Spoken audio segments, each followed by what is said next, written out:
Welcome to Big Blend Radio with your hosts, Lisa and Nancy, editors of BigBlendMagazine.com.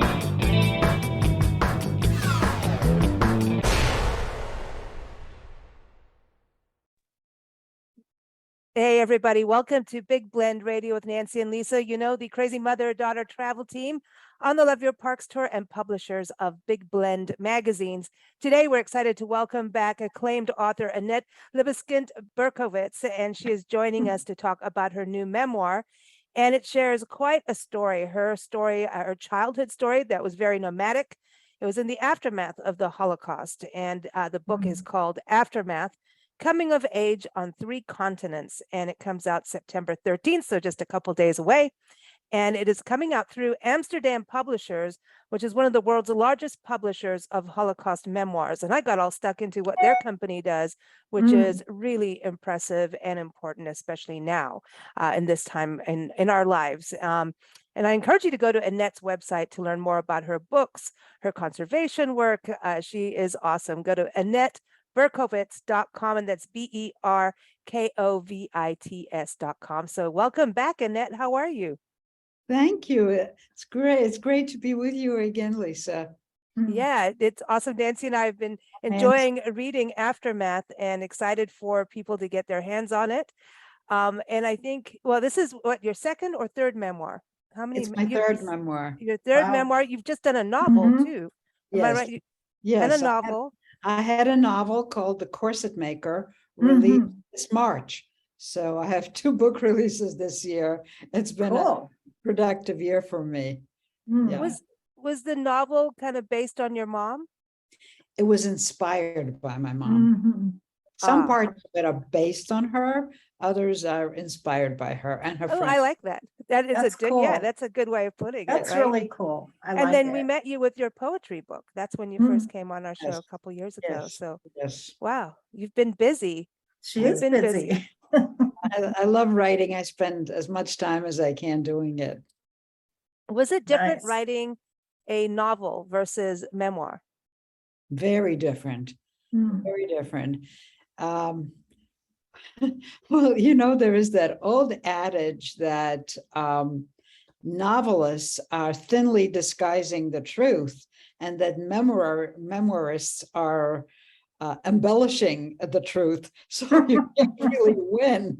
But the difference was that in writing a memoir, especially this coming of age memoir, my very young years, you have to really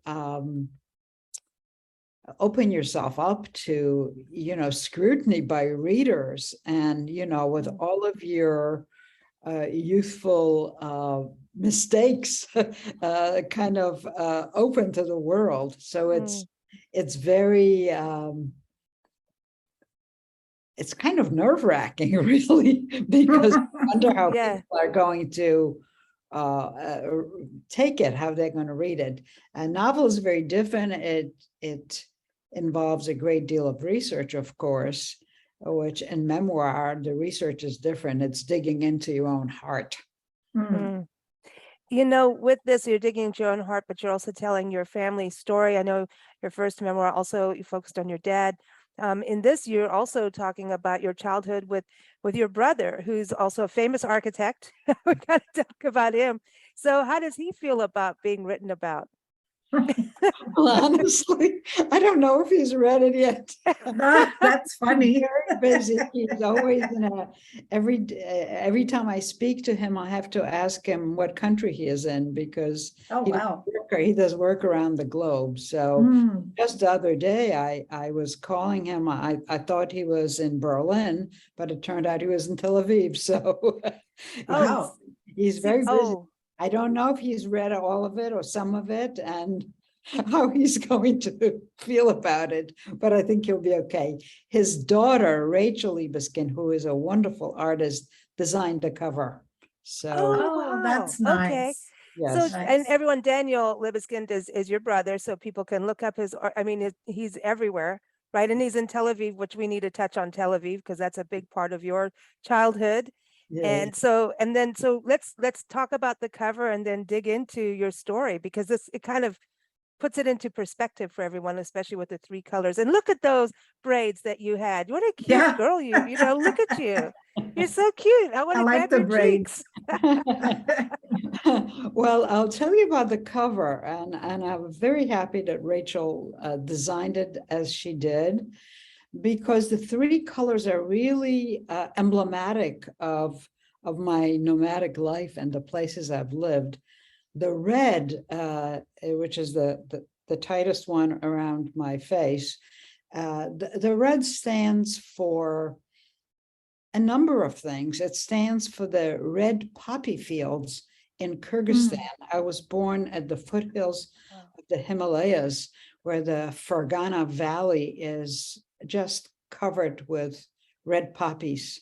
You know, in the pretty. background are the snow-peaked mountains. So it's Wow. just such a strong image that it's stayed with me my whole life. But of course, the red also stands for the Soviet flags, which I saw everywhere, didn't understand their meaning, of course.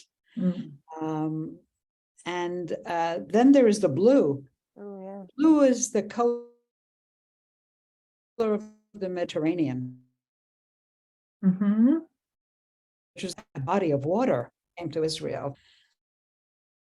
And most of my teenage years took place, you know, near the Mediterranean. So that's the blue. The green. Actually, can I just touch on that? Because even in the story, there's a part where you really talk about how blue I mean, just the blue, the water, just it's blue. Like the sky is blue. Like you were just like, this is blue. And I think that's really interesting when, you know, you're a child and being inspired by color, you know, how it affects you. It really struck me, because we were not near any body of water when where I lived in Poland. So it's the first time I had seen an ocean, and the blueness of it, and the blueness of the sky and the heat. You know, it was all so different from what I had been accustomed to. So it's very emblematic of the experience. And now the green. Green is the green of the Statue of Liberty, of course. It's my first glimpse of America, but it's also because these colors all could stand for both positive and negative things in the experience. We were called the greener. The greener were, that was an epithet by other immigrants thrown at us, because we didn't come with a wave of other immigrants. You know, there were waves of immigration to the US. We didn't come with any wave. We were kind of solo immigrants. And the other immigrants kind of, I don't know whether look down is the right term to say, but we were green. We were green, like I wrote in my memoir, like apples that haven't ripened. We were people that didn't know anything, that didn't know The our newbies, background. the newbies on the block. Yeah. But not exactly in the positive sense. Yeah. So, yeah. It's so funny how people have a problem with people they surmise to be different than themselves. I've never understood that. I don't get it. I really just don't get it. But we've lived in different countries and we've seen all sorts of responses to people who are different than yourself. You know, I mean, we're supposed to be that way. We're made that way. You know? I don't get it. I really have never understood the you know, I understand beware of strangers. Yes. But I don't understand you look different than I do, so therefore I automatically am not supposed to like you. Yeah. Or it's a crazy thing. Yes. How do you move forward with that? Yeah. As a child, how did you, Well, you know, I think I was very fortunate to grow up in a very loving home. I had the support of my parents. We were a very close-knit family. And I think that's always a very important basis for a child overcoming any difficulties, any traumas, if there is that support. Yeah. a place to land. Yeah. Yes, always. So Mm. that was, I think that was the most important.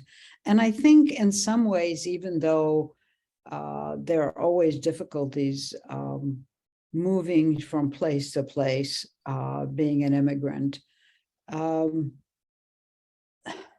But that adage, whatever doesn't kill you makes you stronger, probably was Yeah. true in my case. Mhm. You overcome a lot, and each time Mm. you learn from it. So Mm. when I came from Poland to Israel, and I can't think of two languages that are more different than Polish and Hebrew, both in the way it's spoken, in the parts of your throat and tongue and mouth that you use, and the different characters, you know, instead of left to right is right to left. And written Hebrew has no vowels. The vowels are implied by dots below the words, and the dots are only used for children's literature. As an adult, you don't see the vowels. You have to just know them. So, you know, the shocking difference in the languages, that was a very, very big obstacle, but I managed to overcome it. So And English. I mean, Yeah, that's not easy. from Hebrew to English, yeah, and arriving in New York without a word of English. I guess if I hadn't had that experience before in Israel, moving from Polish to Hebrew, I would have had a much tougher time. But also when we came from the Soviet Union, in my home, there were 3 languages spoken. My mother primarily spoke Polish to me. My father spoke Yiddish, and the people around us spoke Russian. So I was exposed to those 3 languages, and I think in some ways it makes a very young child's brain more plastic, more receptive to different sounds. So maybe I agree. that was it. Yeah, I had a few. I didn't. It wasn't as tough for me. But then we did different African languages, and some of them are all clicks and clacks, and that's a whole other thing. And don't ask me to speak any of it now. Unfortunately, you know, if you're not talking up, you know, using it all They the don't time, speak it in it. does go. Absolutely. You know, You need to keep speaking it. Yes. do you think, you know, writing your memoir, that the timeliness of it with the way the world is right now, you know, we look at this country and we're not being very nice to each other. Let's put it that way. I mean, we're still dealing with racism. There's still factions of people who don't even agree that the Holocaust happened. And I think that's what's really great about your publisher, that they're putting these stories on the forefront. You know, we just did a show about World War II history. We've done a lot on it, really. And they were saying that like the greatest generation is now moving on, and we've got to get these stories now. So did you feel, was that part of your reason to share this? Yes, I have always been taught primarily by my father, who was A, he was a great storyteller, and B, he felt it was a responsibility of people who survived to pass the story on. So he told me, as you probably know from my first memoir, In the Unlikeliest of Places, my father told me the story of his family very early. I was very young when I learned about the Holocaust. Some people would say too young, but he felt that it was very, very important. Yes, passing on the history of the family is important, but it's important in the largest sense, because my book is really about immigration, and we're dealing with the issue of immigration all the time in this country and around the world, with waves of Afghani refugees, Ukrainian refugees. There's a huge number of refugees from Africa and so on. And people think they know what it's like to be a refugee, but they really don't, because I think even though there are some common strands in immigrant stories, each story is very different. And not every immigrant really comes with an intense desire to be here. My father really wanted to be in America for a number of reasons. Economic one wasn't the first one. The first one was that he had only one family survivor, his sister from survived Auschwitz, and moved to Harrisburg, Pennsylvania. And she was here, and he had no family in Israel. So he desperately wanted to be reconnected with her. He needed family. And of course, he couldn't get a job in Israel. So the economic reason was there too. So he wanted to be here. But I, as a teenager in Israel, I was in love with the country. I had family for the first time because we had no family at all in Poland. So I didn't want to leave. The only reason my mother managed to haul me with her was I was very close to my father. And the separation from him was very, very traumatic for me. We were separated for only about 7 or 8 months. That's a long time. So the only reason I really wanted to come to America was because my father was here. We were very, very close. And he was very upbeat and easy to get along with. My mother was more reserved. Doesn't mean that I didn't love her very much, but I had a different kind of relationship with my dad, and I wanted to be here. So that's why I came. But I really didn't want to leave because I left a huge family in Israel and a boyfriend, which to a 15-year-old that time of year, leaving a boyfriend is pretty traumatic.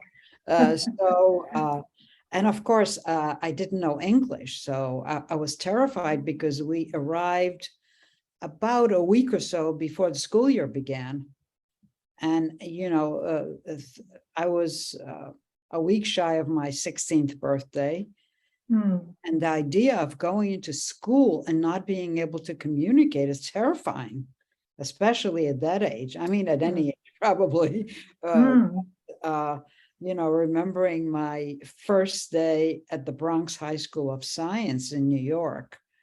The bell rings, all the students run into their classrooms, and I'm standing there with my card from my homeroom, unable to find a classroom. It was a brand new building, by the way. It had opened that year. And it was a complicated building, and I am somebody with a poor sense of direction. So I couldn't make out what my card was telling me. And I stood in the hallway. As you see, the braids, okay, I wasn't 6, I was 16, but I still had the braids. And I stood there in the hallway crying because I had no idea what to do. Fortunately, a teacher came down the hall and he realized this kid had a problem. So he took me to my homeroom. Turned out he was my homeroom teacher. And eventually, Mr. Milton Kopelman became the principal of the school, and we stayed friends for many years. Oh, that's cool. That's amazing. I think you're really right about this, just even stories with other guests coming on our show and hearing these stories, like you're saying, immigration, refugee situations, for all ages, it's we're going to have to keep moving forward. And there's this thing about just keep moving forward, because you can't not move forward. You don't catch a break. That's what it feels like to me. And it's like, you're always trying to navigate, even how to go to the store, and then you go to the store and you're like, what the heck is all of this? The food is different. Cultures are different. I mean, it's really true. Lisa, I have to tell you a story. You're talking about stores. I have to tell this story. My very first day in America, I came down we lived on the 5th floor in a building in the Bronx. And I walked downstairs just to look around to see, like, where am I? And there was a young woman who turned out my age and who I still know till this day, all these years later. She tried to speak to me, but I had no way to communicate. So it was all sign language. And she grabbed my hand and indicated, like, come with me. So I figured, well, okay. So I followed her, and she walked from the building where we lived on Sedgwick Avenue in the Bronx to Broadway. And this is the very end of Broadway. So I saw the sign that said Broadway, but there was nothing but like car dealerships. And I was thinking Broadway with the flashing lights, like, Oh. what kind of Broadway is this? What is this? I've been duped. This is not Broadway. And we crossed the street to a store called Woolworths. Mm. Okay. Yep. And I had no idea what that was. And I had never been in a department store ever. So there was the store that had kitchenware and towels and food, and my eyes were just popping out of my head. And she takes my hand and we walk over to a counter that had these high stools with like red plastic seats. It was like a classic, you know, like almost like a diner setup. They had a soda fountain there. And she ordered a Coca-Cola, and my jaw dropped, because in Poland, what we read about Coca-Cola, it was like I thought it was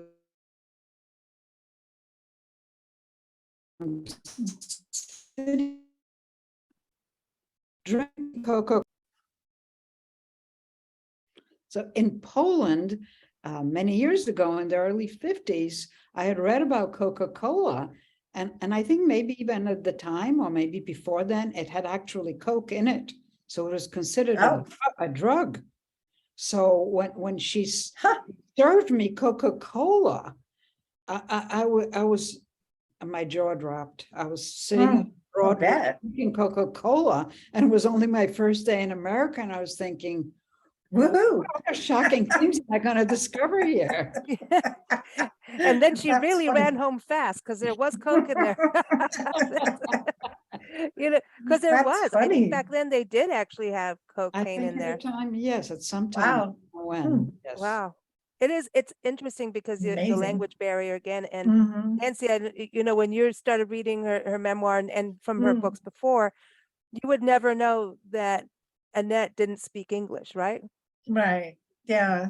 But I know that feeling of like when we lived in Africa for so long, when we came back to this country and we went, was it Pick and Pay? This super hypermarket? Not here, no. No, Pick and Pay is South African. Okay, when we went into that, like one of Publix, those, I think. Publix, these huge, maybe it was a Piggly Wiggly. it could have been any of those, but going from the small place that we lived to, you know, dealing and bargaining with the shop owner, and then a mid-sized grocery store, like when I say mid-size, I mean small, and then going to these huge hypermarkets and walking in. And I just remember going in and turning around, coming out, because like we were putting everything in the cart that we saw, and then we left 2 carts of full stuff and walked out, because it was just so much that going from like very small and personal to these huge, I mean, it was like a factory to me. It was just too much. It's a different experience. Yes. Yeah.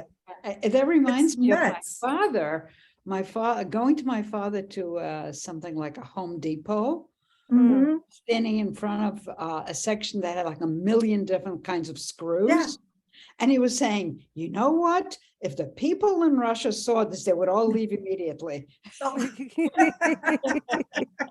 You know, that's exactly, it's funny, because when it came to grocery shopping, we walked out, left our carts, but then it was a couple years later, we went to Portland, Oregon, to Powell's bookstore, and we thought, oh my God, this is amazing. There's music, there's musical instruments, there's a whole room of music books. A book, I mean, this was like a library that you could take home with you. We walked out with a cart full of books and music. And music. I mean, that we took home. That was funny. But if it's groceries, we could care less. But the books we're bringing home with us, you know. So, are you going to? I know things are changing a little bit in travel. Are you going to do a book tour with your memoir, with Aftermath? Possibly.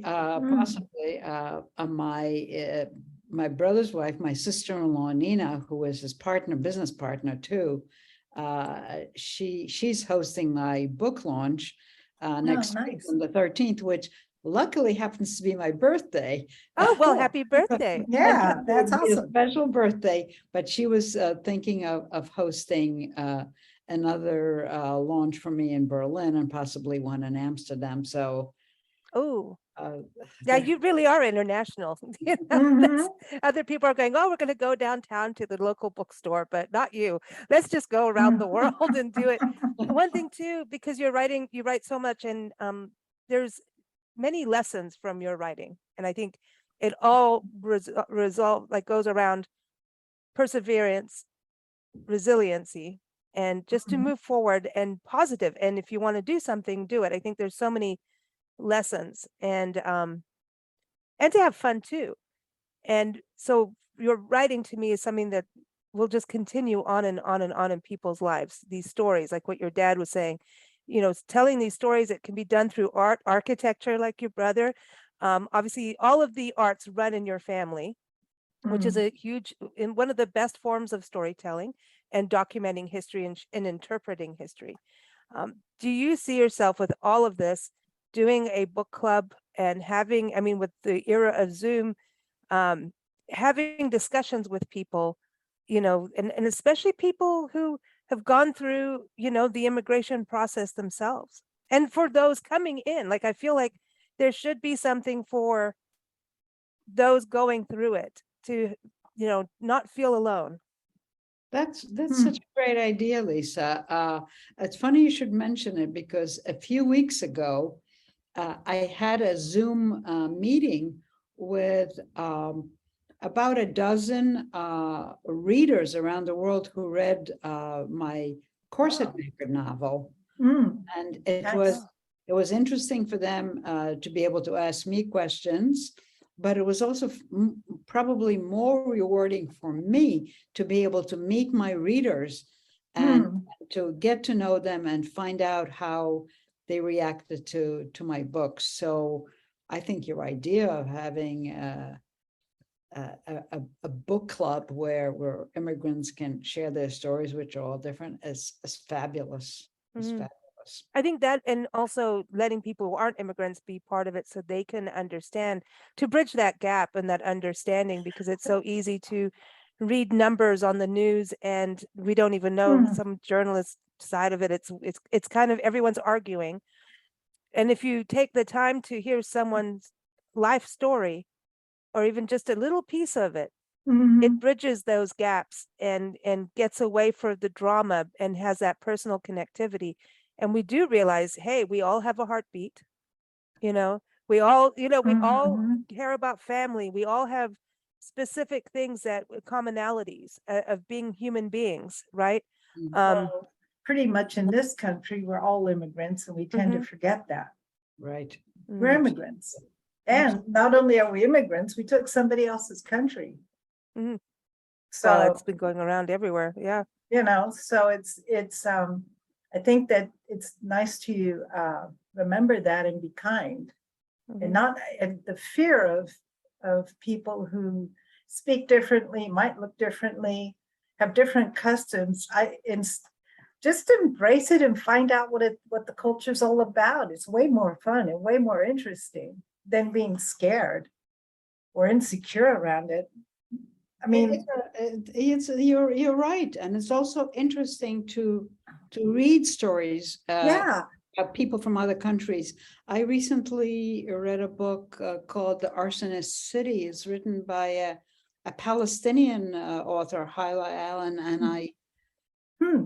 I was struck so much by how similar we all are. You know, the family issues, True. a family, Mhm. in California with roots in Beirut and in you know, the Middle East, and how we all want connection to the roots and how family is important. It doesn't matter where you come from, what your religion is, what your color is. As you were saying, we're all the same. Yeah. And that's what creates an understanding of people that are different. You read some of the stories and It's amazing. and you begin It's to amazing. understand. Yeah. Yeah. It was interesting too, in even just looking at the photos in your book and seeing some of your family, because I hadn't gotten to that story yet, but you can spoil it for me if you want. Tell me. But wasn't some of your family, their Jewish faith, stayed with Muslims for a while? Yeah, well, it was my parents. When my parents were released from the Soviet gulags, because there was an agreement between Stalin and the Polish government in exile in London to release the Polish inmates of the gulags. I think it was in 1941 or 2, I can't remember offhand, because the thought was that they were going to fight on the, on the Russian side. There were huge numbers, thousands that died of starvation and disease, but those that survived were in no condition to fight. And they were so cold, they were usually sent to the coldest climates, and all they wanted was warmth. Wow. My mother had no shoes. She used to, in the gulag, she used to wrap her feet with paper and tie it with string when she walked through the snow. My father was in the way north of Moscow. So they were released. All they wanted to go is to a warmer climate. First of all, they couldn't go towards Poland because the war was still raging there. So there was nowhere else to go but south, which they thought was great because it was going to be warmer. Of course, when they got to Kyrgyzstan, which is just a little bit north of Afghanistan, to give people an idea of where it is, they couldn't cross the Himalayas, so they were stuck there. But they had nothing. They had nothing. They were taken in by a Muslim family. And I have a photo, I think it's in the book, or maybe it's in my first memoir, I forget. My family was that Muslim family that had maybe like 13 or 14 children. They took my parents in. That's kind. We lived with a Muslim family in Kenya. Yeah. They took us in.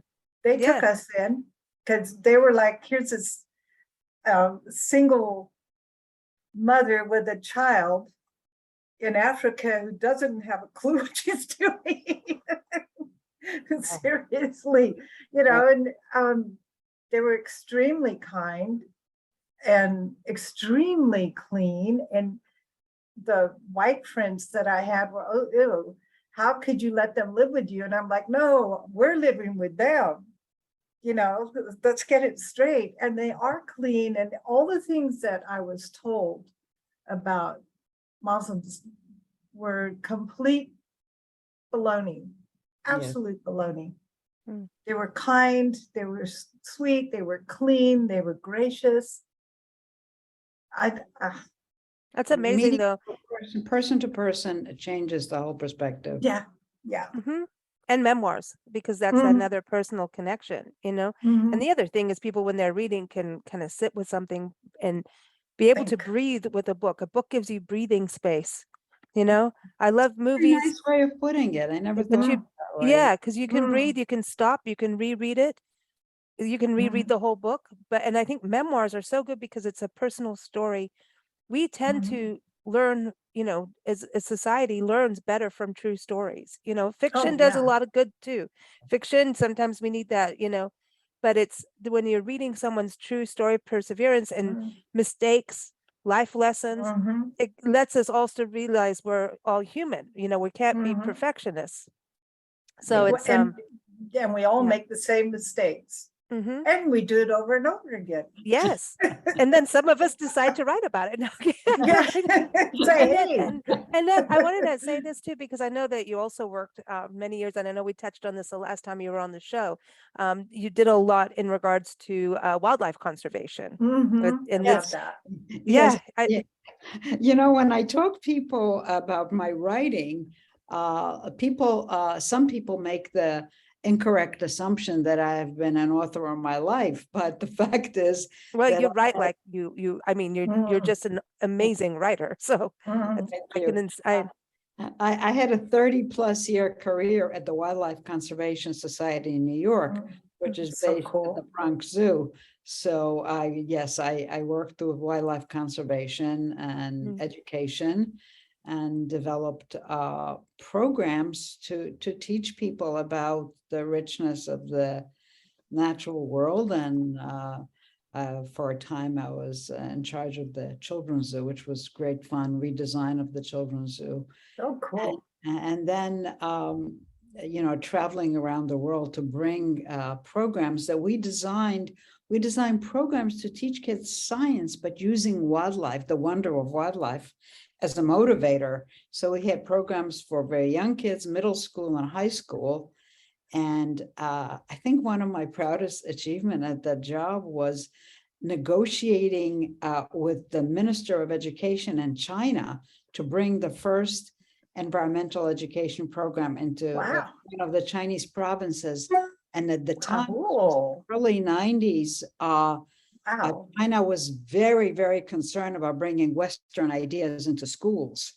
So Wow. when that happened and my program went into the Yunnan province, I was thrilled. But I had so many interesting experiences with animals and people around the world that I wrote. I don't know if you know about my book, Confessions of an Accidental Zoo Curator.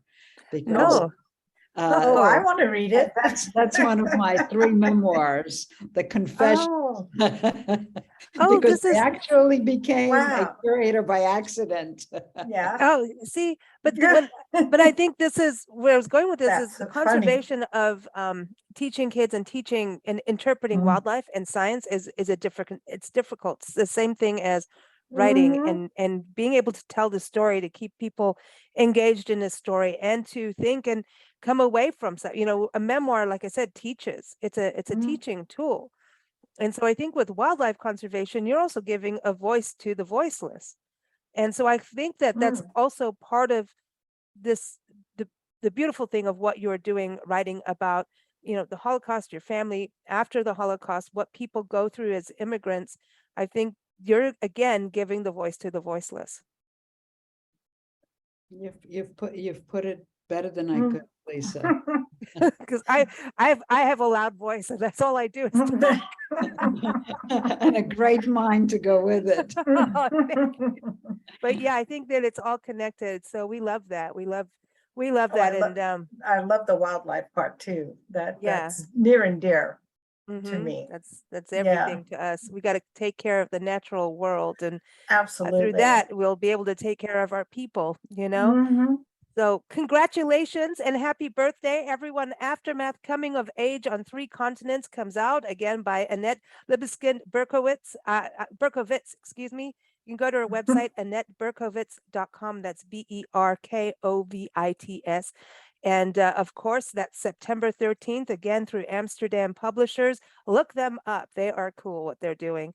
And of course, keep up with us at bigblendradio.com. Thank you so much, Annette. It's been a true pleasure. Lisa and So- Nancy, you're terrific interviewers. I really thank you. Well, thank Thank you. you. I'm very, very honored to be with you.